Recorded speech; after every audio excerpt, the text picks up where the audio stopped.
almost done with all of our agents of deterioration. Today we're going to talk about acid. Not the drug.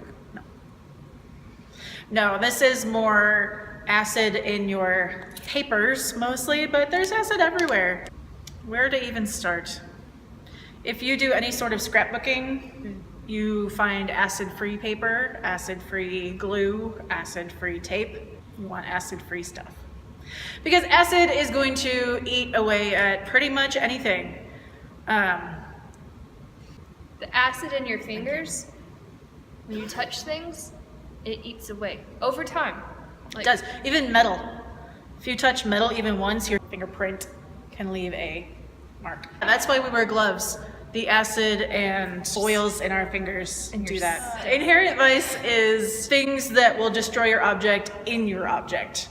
And honestly, that can't be stopped. It can be slowed down. Acid is always going to destroy paper. Newspapers always get old and yellow and brittle. And that's the acid in the ink and within the paper itself. You can try laminating it, but that might just slow the process. But at the same time, you're applying heat and plastic, which has its own acid.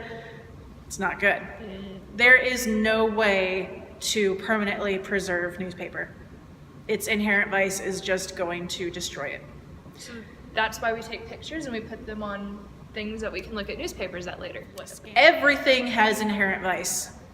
So we're mainly going to talk about paper just because it's the easiest thing. So we can go back to that document that you're hanging in your house.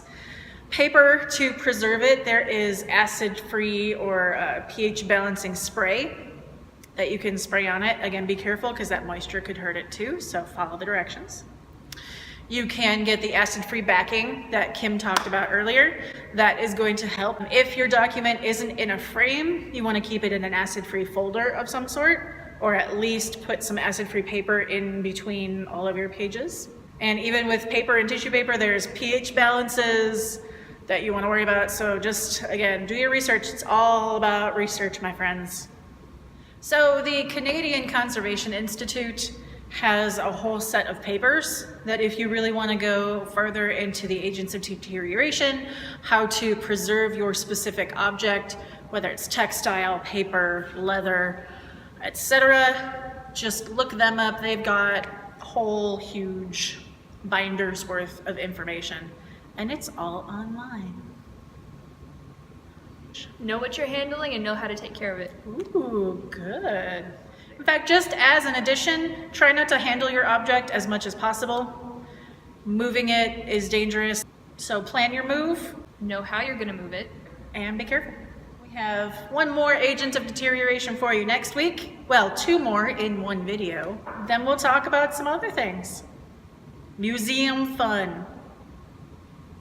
We'll see you next week. Bye. Our bodies are killing us, Erin. Acid.